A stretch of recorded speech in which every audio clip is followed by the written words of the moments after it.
Before we begin, I just want to say thank you for being here. Whether you found this story on Facebook, TikTok, YouTube, Instagram, Audible, or somewhere in between, I hope it pulls you into a time and place that feels familiar. A small town, a long summer, and a group of kids chasing something bigger than they understood at the time. As you listen, I'd love for you to be part of the story too. Please leave a comment and tell me where you're listening from and what you thought about the story once you've finished. Your thoughts, memories, and connections mean everything, and they help keep stories like this alive. All right, let's begin. Chasing Melrose by My Florida Short Stories. Chapter 1. The Fight at the Field. Summer of 1974 had only just begun, and the heat over Melrose was already heavy enough to slow a man's thoughts. The kind of heat that sticks to your neck and makes the air feel thick and living. Behind Melrose Elementary, the dirt baseball field glowed orange under the late afternoon sun. That was where the boys were. It was always where the boys were. Baseball wasn't something they played after school. It was something they carried with them. They argued balls and strikes walking home, practiced swings with broom handles, and measured summers by how many games fit between sunburns. In Melrose, baseball didn't end when the sun went down. It just paused. Dylan stood at shortstop, calm and steady. Austin bounced near second, pretending every grounder was the last out. Malik leaned on the fence, already planning his next at-bat. Trent paced the outfield, calling his shot, and Toby came pedaling in late, shoebox tied to his bike with twine, skidding to a stop like he was stealing home. Toby jumped off. Time out. Dylan squinted. This better be good. Y'all, I brought it. The others gathered around him. Toby unwrapped an old red bandana from around the ball and held it up in both hands. The sun caught the faded ink across the leather. The signature. Roger Melrose, Curtis's ball, Toby's grandpa. Dylan let out a low whistle. That's the real thing? Toby nodded. Grandpa said I'm old enough to appreciate it now. Wanted y'all to see it, too. The boys passed it between them with the respect kids rarely show for anything. Nobody said much. They didn't have to. The ball said everything. Then trouble rolled in. Two older teens, Ricky Hogg and Clay Hogg, came pedaling up fast, kicking dust behind them. Boys the town whispered about. 16, mean-eyed, always looking for something to break. Ricky's bike skidded to a stop. Well, look at the Melrose losers. Clay pointed at the ball in Dylan's hand. What you got there? Something y'all stole? It's mine, Toby said. His voice fought to stay steady. Give it back. Ricky walked closer, slow as a snake. Let me see it first. Before Toby could pull away, Ricky snatched the ball clean out of Dylan's hand. He held it up, pretending to read the signature. What's this say? Roger Melrose. Melrose, Malik corrected, stepping forward. Home run king. Clay let out a low whistle. So it's worth something, huh? Give it back, Toby said. Now. Ricky grinned. Come take it. Toby lunged. Ricky dodged. Clay stepped in, shoving Toby back with his chest, and just like that, the field exploded into a tangle of fists and dirt. Austin shoved Clay from behind. Trent jumped on Ricky's back, arms flailing. Malik swung at Ricky's arm, trying to free the ball. Dylan did his best to pull everyone apart, shouting for them to stop, but the fight only got messier. Ricky stumbled. Clay tripped over Trent's leg. The ball flew out of Ricky's grip, bounced once off the dugout bench, rolled down the sandy hill, and headed straight toward the storm drain that fed into the lake. Toby saw it and screamed, "No, no!" All 5 boys took off running. The ball wobbled, hit a pebble, and rolled right across the grate. For a split second, it balanced there, then dropped through. The hollow clink of leather hitting metal echoed in the drain pipe. Toby fell to his knees. "No, no, no, no!" Behind them, Ricky and Clay rode off laughing. "Thanks for the show, losers." But the boys didn't listen to them. They were looking down at the dark grate where the ball had disappeared forever. Dylan crouched beside Toby. "We'll get it back." Malik peered through the bars. "It's gone, man. Straight to the lake." Austin put a hand on Toby's shoulder. "I'm sorry. I'm so sorry." Toby covered his face with both hands.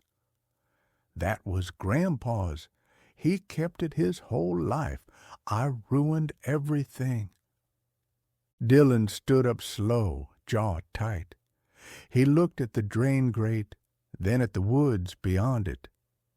"No," he said. "We're not ending it like this." The others watched him. "You all know the stories." Dylan continued. "Roger Maris moved to Gainesville after he retired.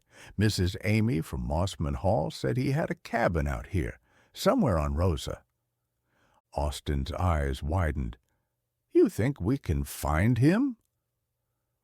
"Ask him for another signature," Malik said. "Fix what those idiots broke," Trent added, cracking his knuckles. Toby blinked through the tears. "Y'all would do that for me?" Dylan held out his hand. "We're a team, all 5 of us." Austin put his hand on top. "For Toby?" Malik added his. "For Curtis?" Trent smacked his hand on the pile. "And maybe for revenge." Dylan gave him a look. Toby placed his hand on top last. Together they said, "We're going to find Roger Maris." There was no plan yet, but it was a promise. And in Melrose, promises were sacred. Chasing Maris. By my Florida Short Stories. Chapter 2. The Gulf Station Clue. The boys didn't waste much time after the fight. When kids in Melrose put their minds to something, the world has a way of stepping aside. And that evening, with the sun sliding low behind the pine trees, 5 bikes rattled down Highway 26 toward Chiappini's Gulf Station. Dylan led the ride, steady as ever, pedaling with purpose. Austin followed close, legs pumping hard, still wired from the fight. Malik stayed calm, in the middle, quiet and watchful. Trent zigzagged like he was in a race no one else signed up for. And Toby. Toby kept his head down, staring at the road like he was hoping the answers were painted on the asphalt. The Gulf Station came into view. white block building with faded blue trim, one of those places that had been standing long before any of the boys were born. The bait live wells hummed out front, and the smell of gasoline hung in the warm air like an old memory. Mark was wiping oil from his hands when he spotted them.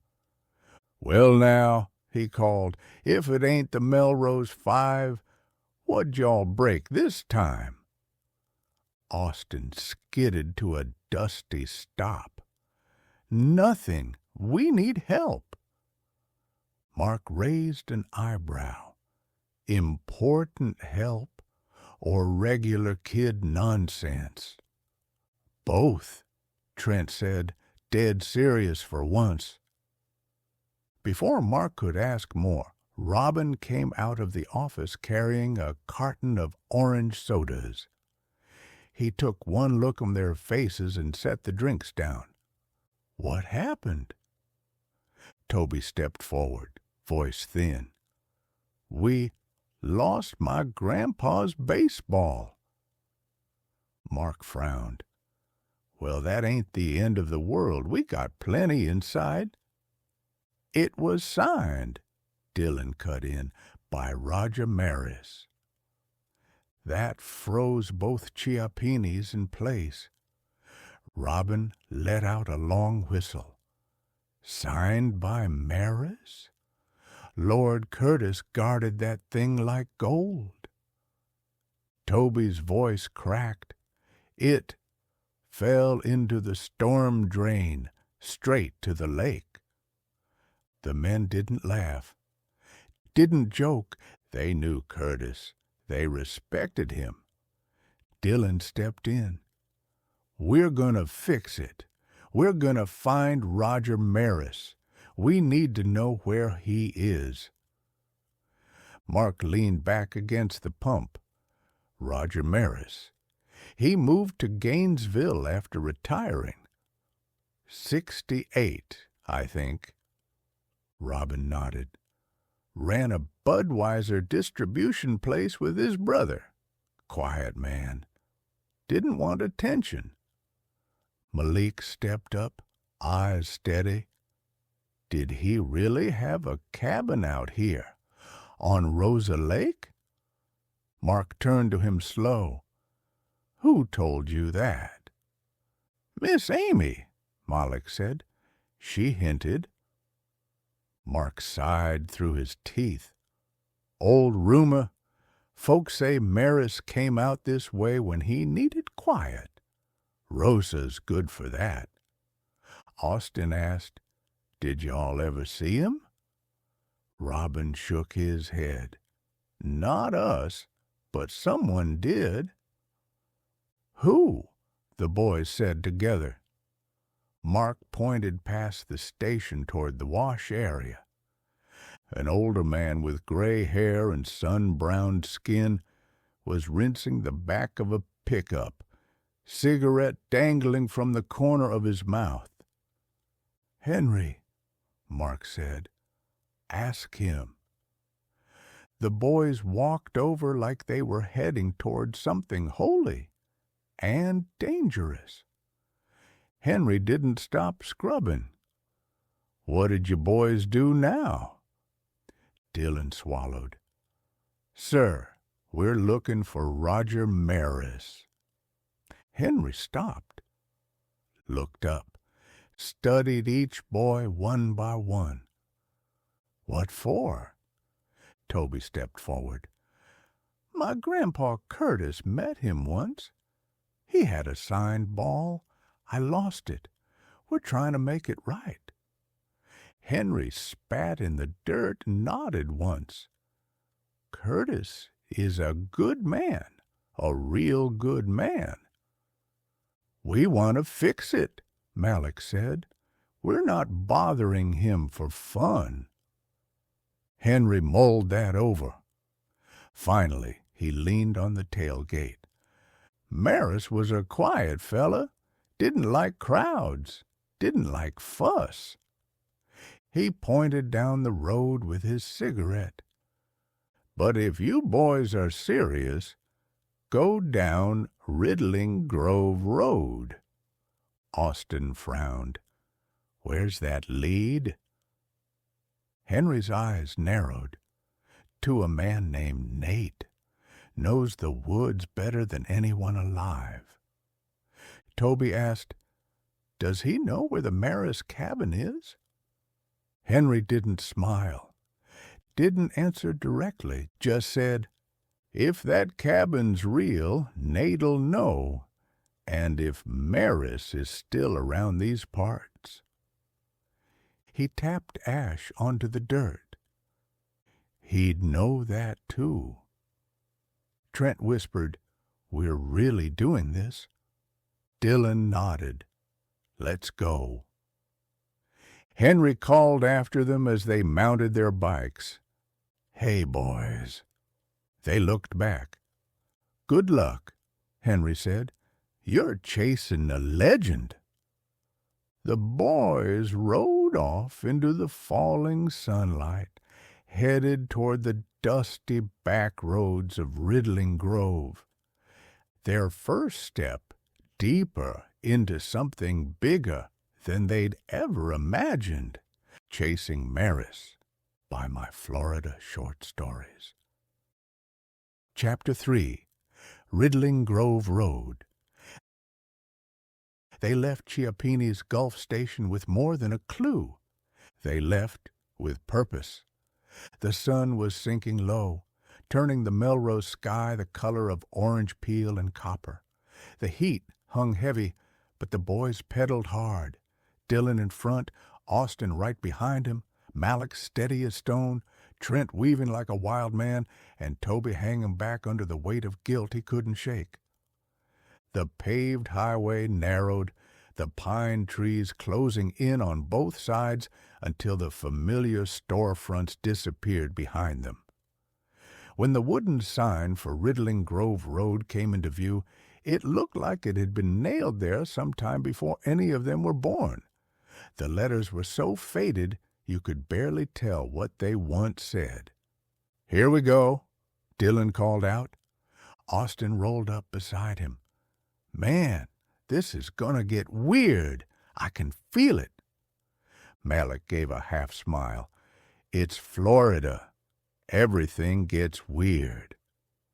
Trent pointed ahead. "Look at that road, boys. Looks like a snake track."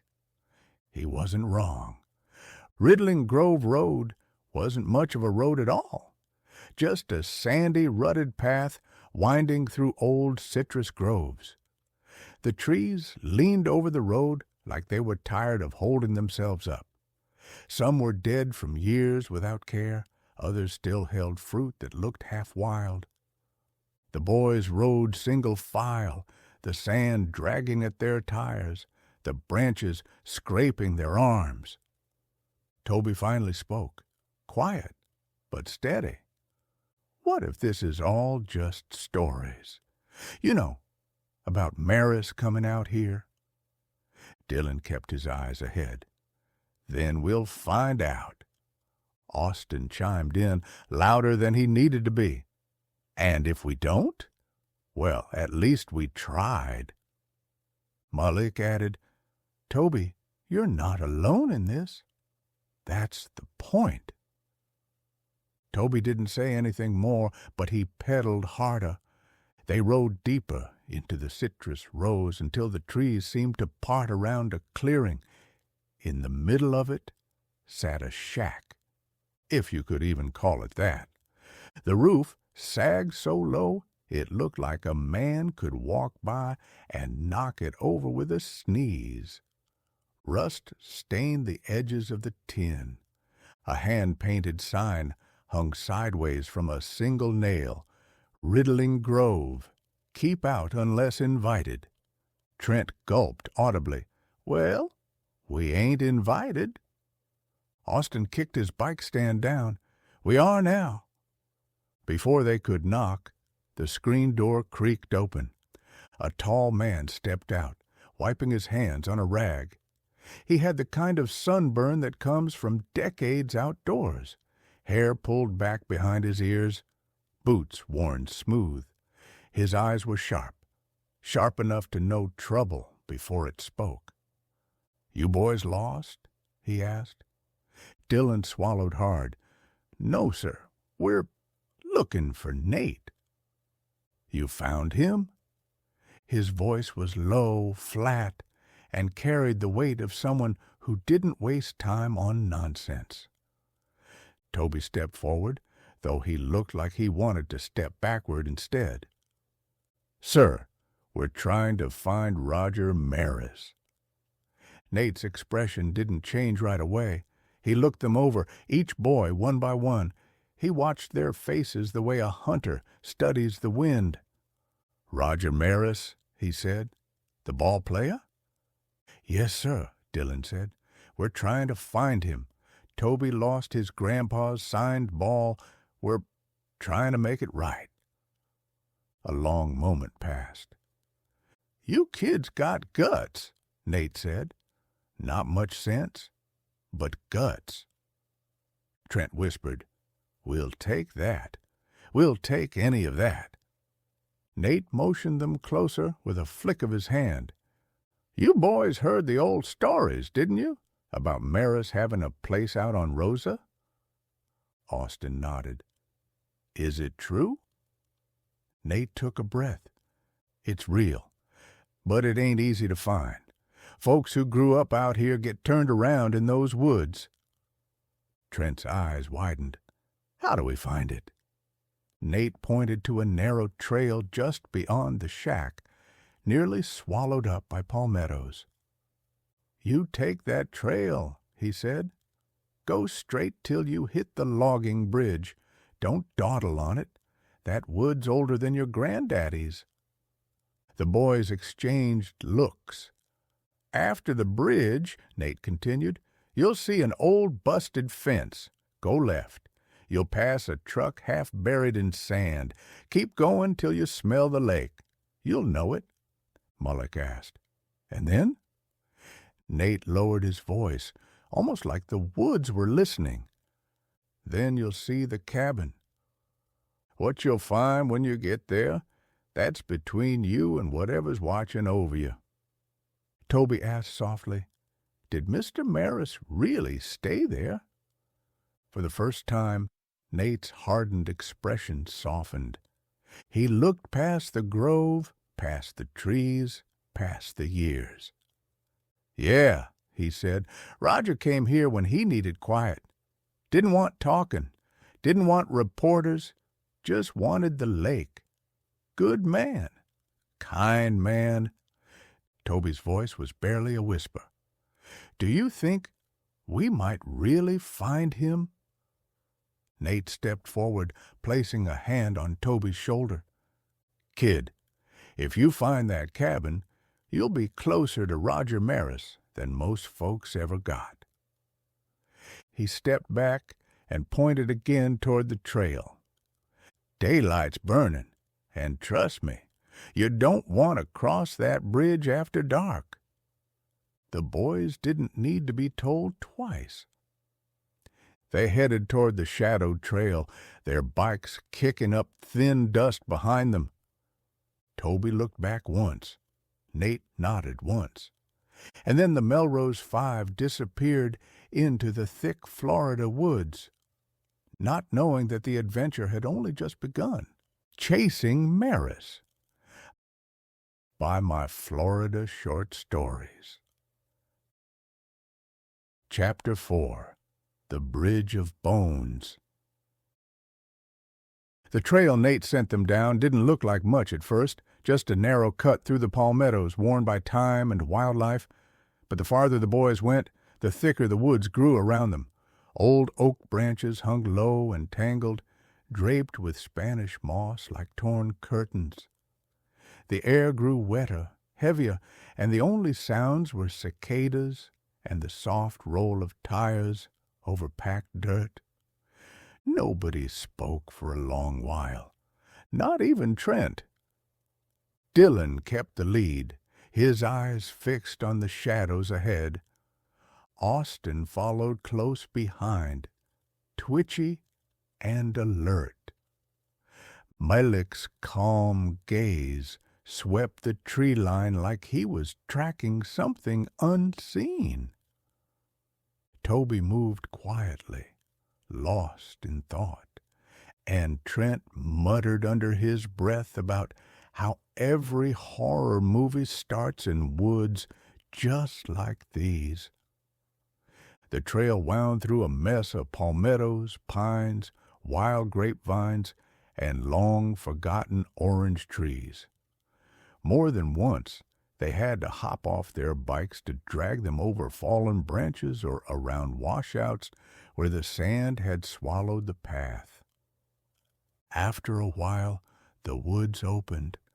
A wide ravine split the earth. Deep, dark, and slow-moving water churned at the bottom, and stretching across it, the old logging bridge. It looked like it had been built in a different century, maybe two. Most of the wooden planks were cracked or split down the middle. Some were gone entirely, leaving open holes that dropped straight to the dark water below. Nails stuck up like rusted teeth. The whole thing swayed, groaned, and creaked in the faint breeze. Austin took one look and shook his head. Nope, absolutely not. Somebody else can die first. Malik stepped to the edge and pressed a foot on the first plank. It bowed under his weight, moaning. "It'll hold," he said, then added, "Probably." Trent threw his arms up. "Oh, perfect. Great. We're going to die in the middle of nowhere, and they'll name this place after us. Idiot Kids Creek." Toby stared at the ravine. "If I fall before fixing Grandpa's ball, I swear I'll haunt y'all forever." Dylan stepped forward, calm and steady. "We go one at a time. I'll go first." Trent pointed dramatically. "Captain goes down with the bridge." Austin smacked him in the back of the head. "Shut up, man!" Dylan stepped out onto the bridge. The first board creaked, the second sagged. By the third, the whole bridge let out a groan like it hadn't been touched in years. He kept going, slow and careful. Halfway across, a board snapped under his boot, hard and loud. Dylan lunged forward, catching himself on a side beam just before his leg went through the gap. "Go! Go! Go!" Austin yelled. Dylan made it to the other side, pale and breathing hard. Austin went next, too fast like always. A board broke right behind him, but he hopped over the gap like a rabbit running from a hawk. Malik followed slow and sure, moving like he'd crossed worse things before. Then it was Trent's turn. He stepped onto the bridge and immediately started screaming, not because anything happened, but because everything might happen. Every board creaked under him. Every nail seemed ready to give way. Every gust of wind made him panic. But he made it. Finally, Toby stepped up. He didn't move quickly, didn't rush. He placed each foot with careful precision. Halfway across, his foot slipped between a missing plank. He froze. "You're good," Dylan called. "Keep moving." Toby pulled himself free, took a breath, and continued across. Step by step. until he reached the far side. They all stood together, staring back at the bridge with a collective shudder. Trent fell to his knees dramatically. "We're alive. I'm writing my will tonight." Austin wiped sweat from his brow. "We are not going back that way." Malik pointed to the air, sniffing lightly. "That's lake water, fresh. We're close." Sure enough, the smell drifted on the breeze. Moss, mud, cypress bark, and the faint sweetness of lake weeds. The boys pushed forward. The trail narrowed again, twisting between trees until the forest finally opened up into a clearing. And there, barely visible through the brush, sat a small cabin inches from the lake. Weathered, still, silent, a lonely chimney poked above the roof line. The porch sagged. The water lapped gently at the edge of the shoreline. Toby whispered, "Guys, we did it." Austin stepped forward, wide-eyed. "That's really it. The cabin." Malik nodded slowly. Nate wasn't lying. Trent's voice dropped to a reverent whisper. "We're standing on a real-life Yankees secret." Dylan's voice steadied the moment. No turning back now. The 5 boys moved toward the cabin together, and for the first time since Curtis's ball disappeared into the storm drain, Toby felt hope stirring in his chest. He didn't know what waited for them inside, but he knew this.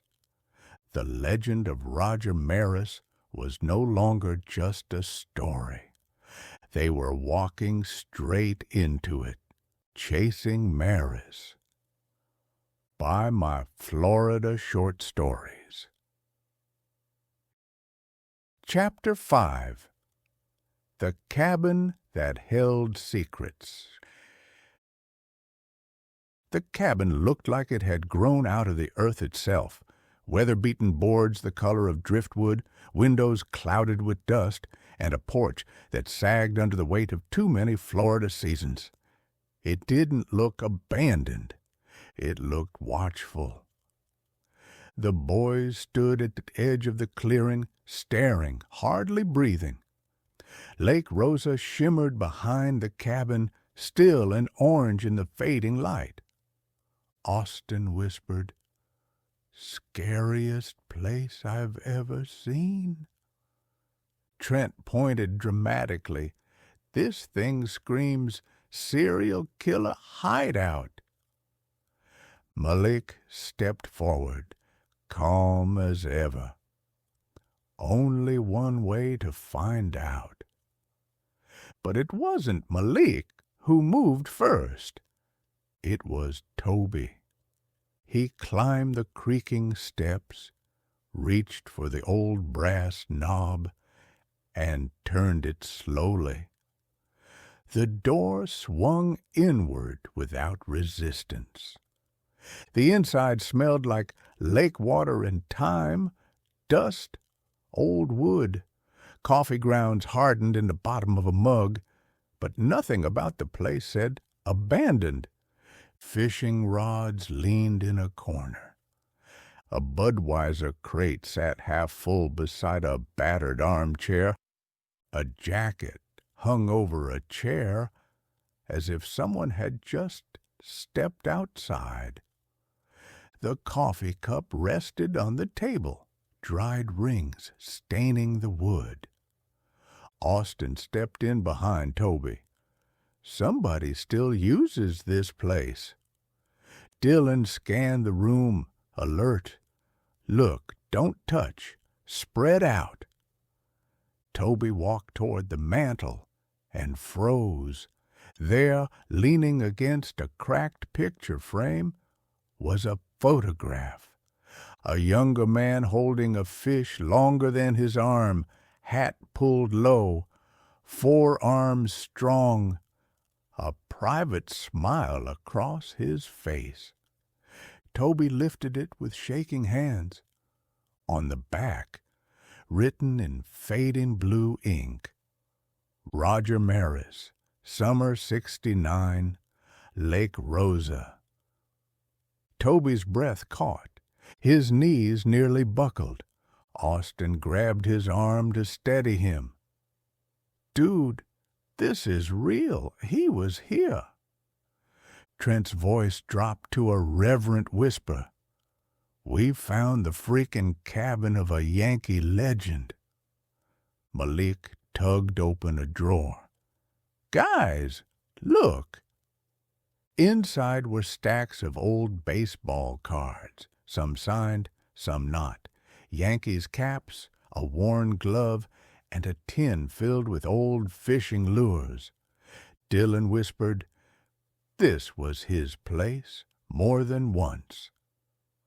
Outside the window, the lake rippled just once, as if something had moved beneath the surface. Austin backed up. "Someone's been here recently. That boat out there? This place isn't old left. It's current left." Toby's voice tightened. "What if we're not supposed to be here?" Dylan held up a hand. "Quiet." But it wasn't quiet.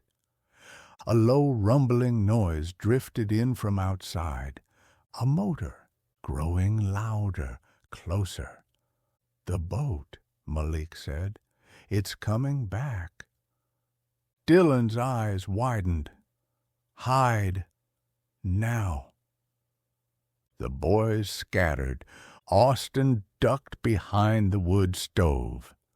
Trent slid under the bed and immediately knocked something metal across the floor with a loud clang. Malik crouched behind the crates.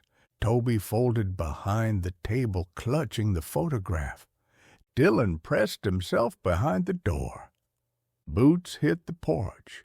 Heavy, steady. The doorknob turned. The door creaked open. A tall man stepped inside. Work boots, faded flannel, fishing hat pulled low.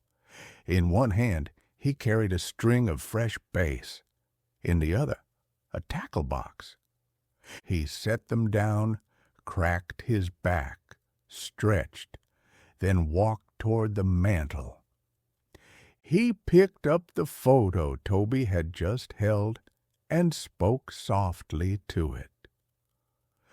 "All right, Rog, let's see if they're biting tomorrow." 5 boys froze. This wasn't Roger Maris, but he knew him. The man turned and spotted the metal pan Trent had knocked over. His expression sharpened. "Who's in here?" The boys held their breath. He took 2 more steps. "Come on out," he barked. "All of you, now." Dylan stepped out from behind the door, hands raised. Austin crawled out from behind the stove. Malik stood. Toby rose behind the table. Trent popped out from under the bed like a dusty, terrified groundhog. The man stared at them in disbelief. "What in the holy hell are you kids doing in my cabin?" And just like that, the real story of the cabin began. Chasing Maris by My Florida Short Stories. Chapter 6. Jake's Story. The man didn't move at first, didn't blink, didn't breathe. He just stared at the 5 boys standing in his cabin like they'd climbed straight out of Lake Rosa. Then he finally spoke, deep, sharp, gravelly. "What in the holy hell are you kids doing in my cabin?" Dylan stepped forward slowly, hands raised high.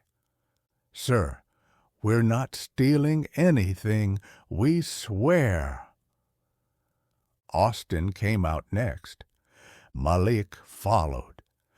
Toby rose from behind the table, and Trent crawled out from under the bed, red-faced, covered in dust, and looking guilty enough to catch a charge. The man took them all in, one by one, calloused hands, sun-beat face, eyes sharp enough to cut rope. Finally, he jabbed a finger in their direction. "Somebody start talking." Toby swallowed hard. We're looking for Roger Maris." The man blinked. "Roger Maris?" His tone changed, not softer, but careful, like the name could wake ghosts. "What do you boys want with Roger Maris?" Toby took a shaky breath. "My grandpa, Curtis, he had a ball signed by Maris. He gave it to me, and I lost it. We're trying to make it right." The man's entire expression shifted. He walked closer, boots thudding on the wooden floor.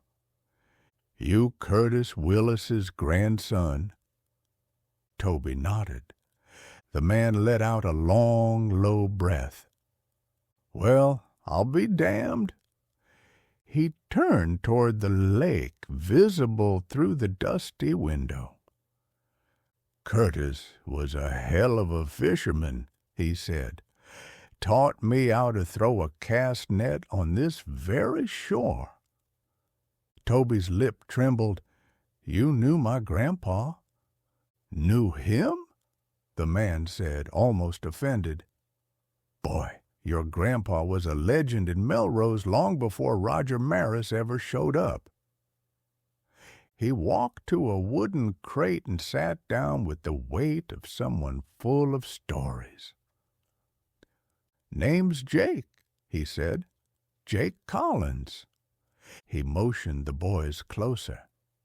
"And yeah, Roger Maris used to come here, fished with me, sat right where you're standing. He liked the quiet, liked being away from reporters, crowds, noise." Jake scratched his jaw, looking past the boys, seeing memories instead of faces. "But boys—" His voice dropped. The room seemed to still.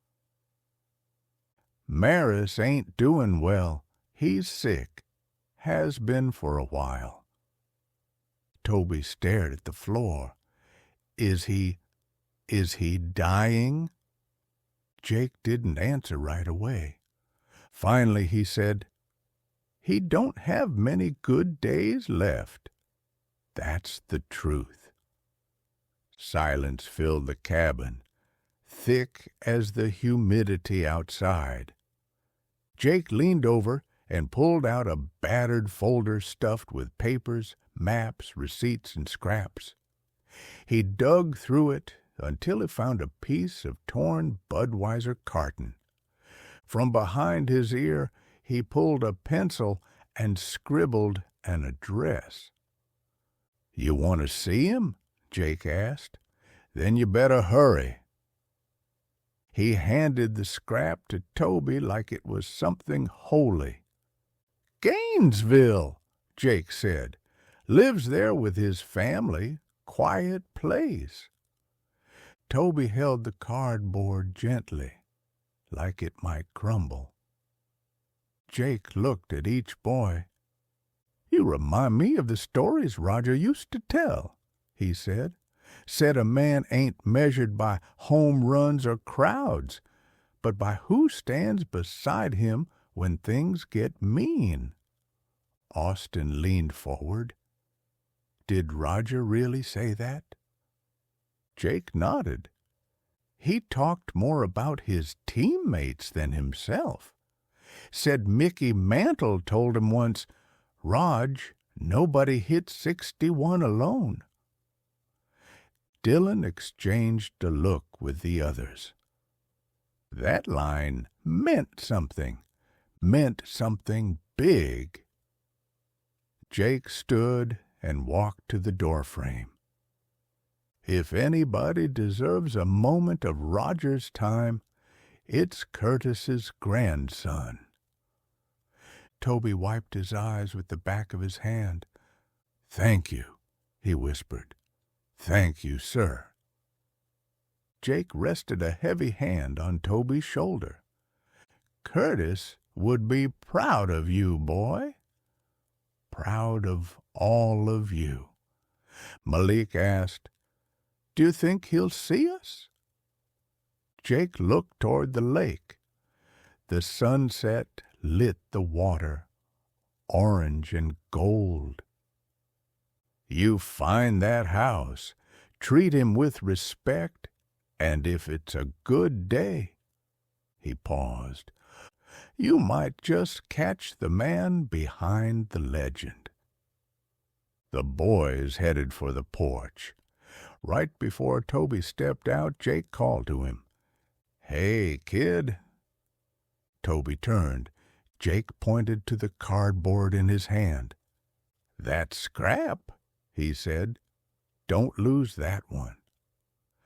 Toby smiled for the first time since the ball disappeared into the drain.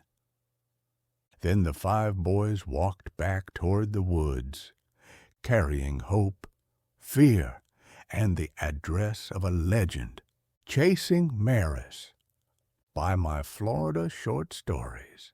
Chapter 7. The Hunters and the Monster of Melrose. The boys pushed their bikes back through the tree line as the sun dipped behind the tops of the pines. Florida dusk rolled in thick and quick, swallowing the trail in purple light. By the time they reached the old dirt road that led toward town, cicadas were screaming loud enough to shake the branches.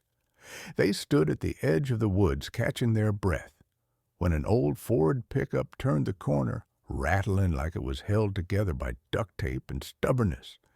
Mr. Jeremy was behind the wheel, a toothpick in his mouth. Mr. Kevin sat on the passenger side, elbow out the window, eating peanuts like he always did.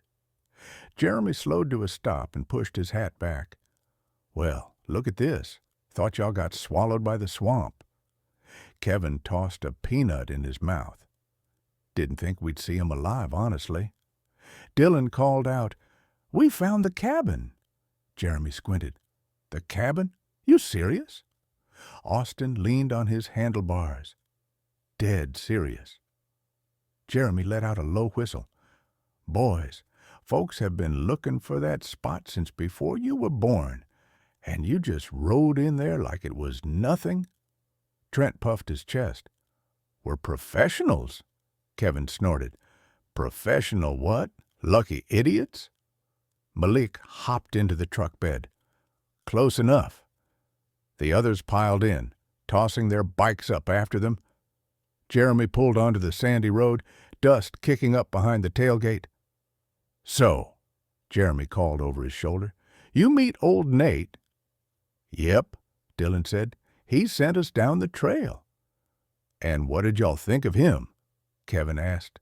Austin shrugged. "He's like a swamp wizard." Jeremy laughed so hard he slapped the steering wheel. "That's about right." The truck bumped along the dirt road, tall pines whipping by on both sides. For a while, nobody talked. Wind rushed through the open back, smelling like pine tar and heat. Then Jeremy cleared his throat. "You boys ever hear of TLB?" Toby looked up.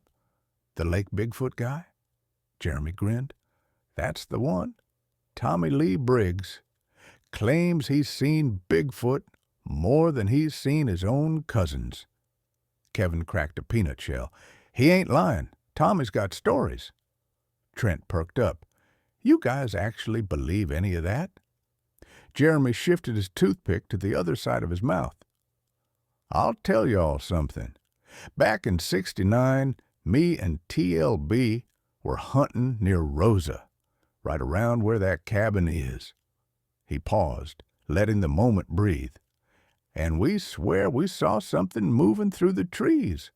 Austin leaned forward, eyes wide. Like Bigfoot something? Jeremy kept driving, eyes on the road. Big, tall, walking upright. Not a man, not a bear, something else. Malik frowned. What'd you do? Kevin answered first. We left. Fast.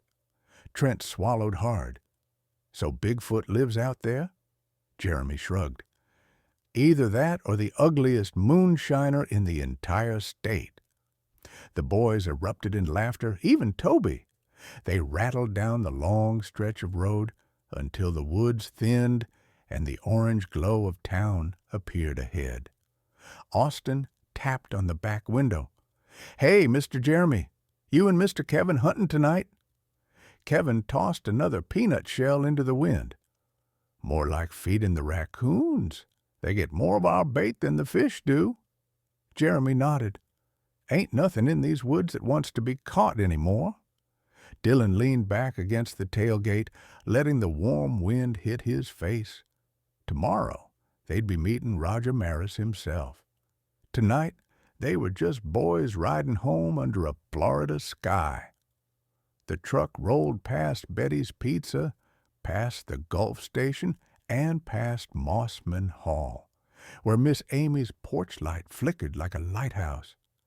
Jeremy pulled to a stop near Toby's road. All right, boys, he said. Y'all rest up.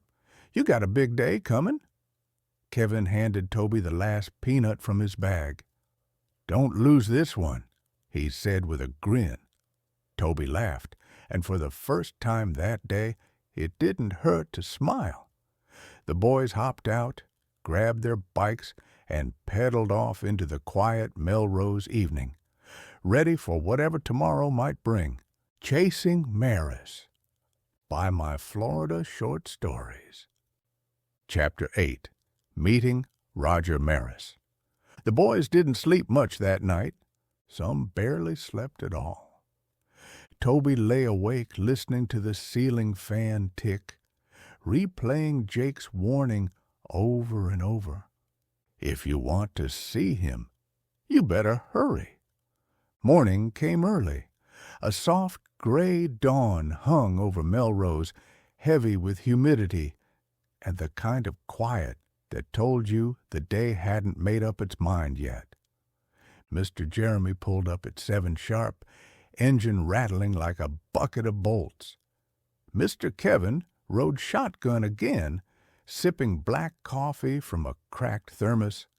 You boys ready? Jeremy asked. Dylan nodded. We're ready.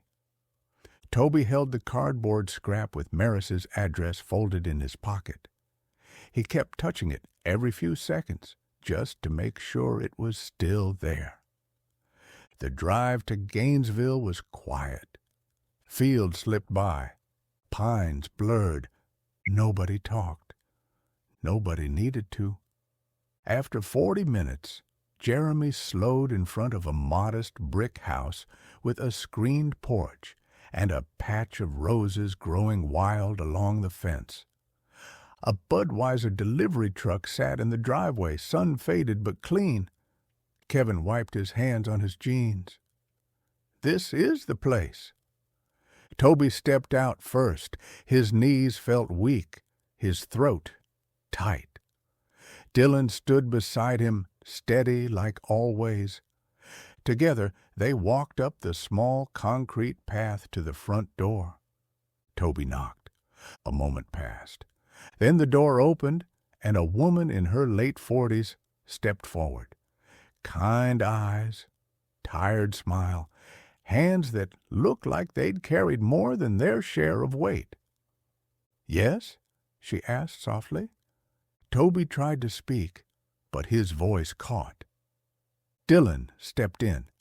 "Ma'am, we're here to see Mr. Maris, if he's up for visitors." The woman studied their faces, sweaty, nervous, earnest. After a moment she nodded. "Come in, but be gentle. He's having a hard morning." They stepped inside. Sunlight filtered through thin curtains, lighting dust motes floating in the quiet air. The living room was simple. Family photos, a radio on a side table, a small cross on the wall. In the corner next to a window sat a recliner, and in that recliner was Roger Maris. Thinner than the photographs, older, pale. An oxygen tube rested gently across his cheek, but his eyes, they were still sharp, still alive, still holding all the things he'd done. He lifted his head slightly, looking at the 5 boys standing in his living room like they'd wandered in from another world. "Well, now," he murmured, voice soft but warm, "who are these fine young men?" Dylan stepped forward. "We're from Melrose, sir." Roger smiled faintly. "Melrose, haven't heard that name in a while."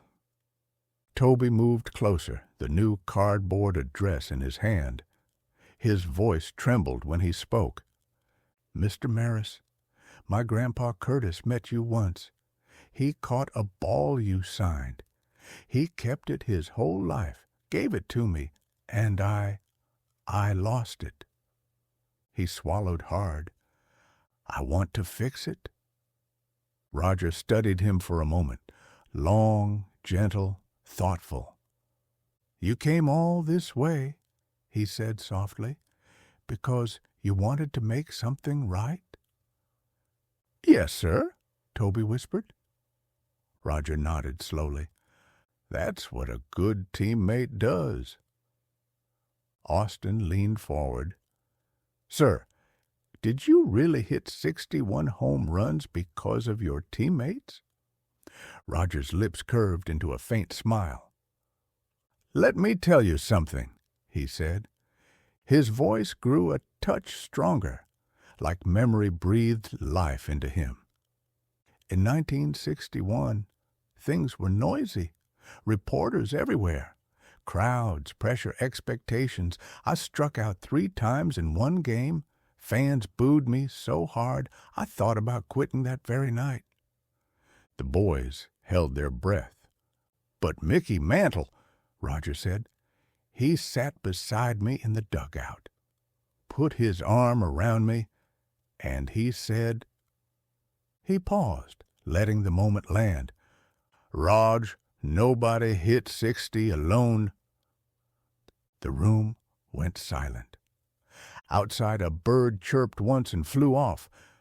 Roger continued, voice softer now. "You don't chase numbers. You chase each other. A team lifts you higher than you can go by yourself." Toby felt his throat tighten. Roger looked at him directly. "You boys, you stuck together. You came here for one another. That tells me Curtis raised you right." He reached beside his chair, pulled open a drawer, and took out a photograph, an old picture of him at bat, swinging with everything he had. Then he looked up.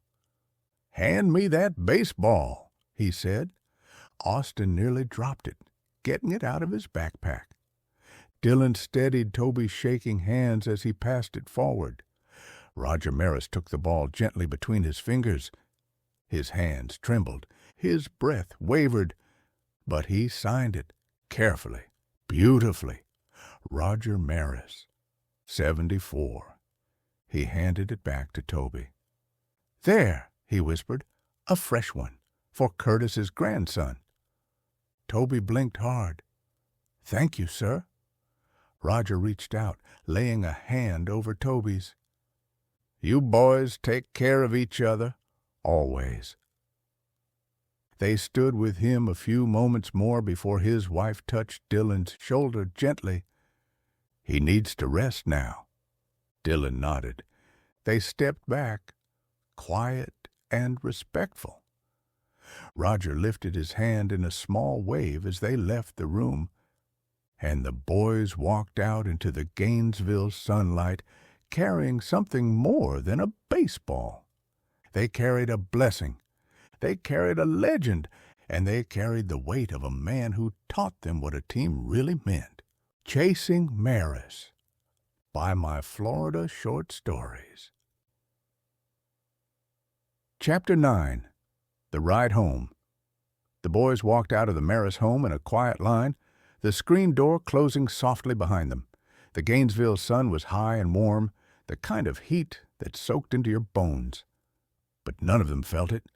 Toby held the newly signed baseball gently in both hands, cradling it like something sacred. His fingers traced the fresh ink again and again. Roger Maris, 74, Austin, kept leaning over just to look at it. "Man, he really did it. We actually met Roger Maris." Malik nodded slowly. "It felt like history, like we stepped into one of those old stories people don't believe anymore." Dylan looked out across the quiet street. "We didn't just meet him. He gave Toby a second chance." Toby swallowed, voice soft. We did it together." Trent wiped at his eyes. "Anybody says I cried gets punched. It's allergies." They walked toward Jeremy's truck, which was parked under a crooked shade tree. Jeremy leaned against the door, arms folded, face softer than usual. Kevin sat in the passenger seat, chewing sunflower seeds. "Well," Jeremy asked, "y'all get what you came for?" Toby didn't trust his voice enough to answer. He just held up the ball. Jeremy let out a long whistle. Kevin leaned forward. "I'll be damned! He really signed it!" The boys climbed into the truck bed, and the old Ford rattled to life. The engine hummed, the tires rolled, and Gainesville began to fall away behind them. The ride home was quiet at first, not tense, just deep. The kind of quiet that settles over a group after something big. Toby stared down at the ball in his lap. "It wasn't just about the ball," he finally said. Dylan nodded. "No, it never was." Austin leaned back and let the wind hit his face. "We went out there because Toby mattered." Malik watched the trees go by. "Maris said it. Nobody hit 61 alone." Trent stretched out like a king. "Guess nobody chases legends alone either."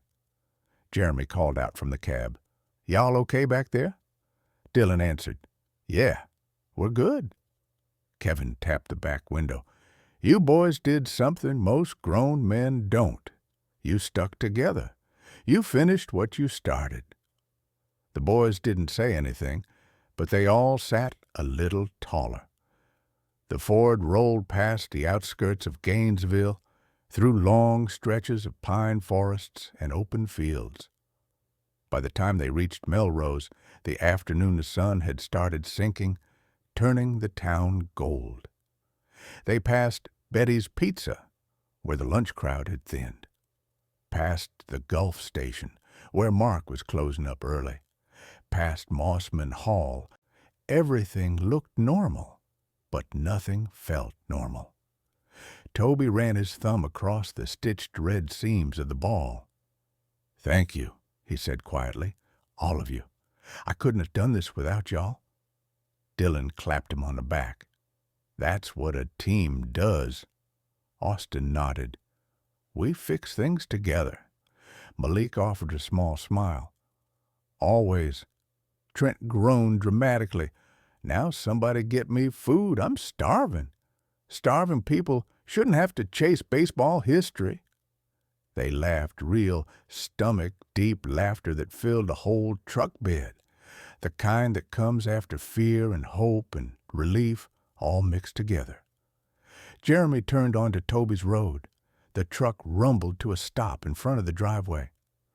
"You boys did good today," Jeremy said through the open window. "Real good." Kevin lifted a hand. "Now go celebrate before the rain rolls in." The truck pulled away, leaving the boys in the warm, glowing quiet of a Melrose evening.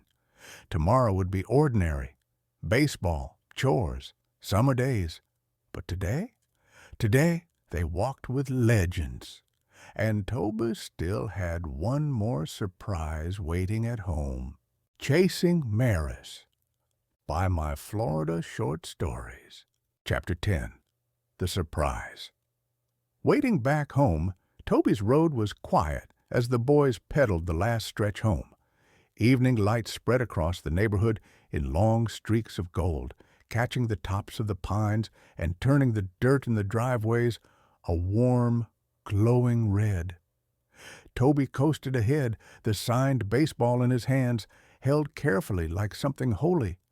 But when he rode into his yard, he skidded so hard his back tire fish-tailed in the sand, because sitting on the porch swing was Curtis, not angry, not disappointed, just smiling that same small smile Toby remembered from fishing trips and late-night stories. Curtis rocked back once, slow, steady. "Had a feeling you'd be up to something," he said, eyes twinkling. Toby swallowed hard and walked toward him, clutching the ball in both hands. "Grandpa, I lost your ball. I messed up bad, but I tried to fix it. I tried real hard." Curtis patted the space beside him. "Sit down, boy." Toby eased onto the swing. The wood creaked under their weight. Curtis let out a long breath. "You think I kept that ball all them years because of the ink on it?" Toby stared at him, confused. Curtis chuckled softly. "That ball wasn't special because Maris signed it. It was special because of the day I caught it. The memory, the people I was with, the feeling of it." He tapped Toby's chest gently. "A memory, not a trophy?" Toby held out the new baseball with shaking hands. "I met him, Grandpa. Roger Maris. He signed another one. For you. For us." Curtis hesitated before taking it. When his fingers closed around the ball, his eyes filled, years of stories rising up all at once. He turned the ball over in his hands, reading the fresh ink. Roger Maris, 74. He swallowed hard. "Well, I'll be damned," he whispered. "Didn't think I'd see this again in my lifetime." He glanced toward the end of the driveway where Dylan, Austin, Malik, and Trent stood waiting by their bikes, not wanting to interrupt.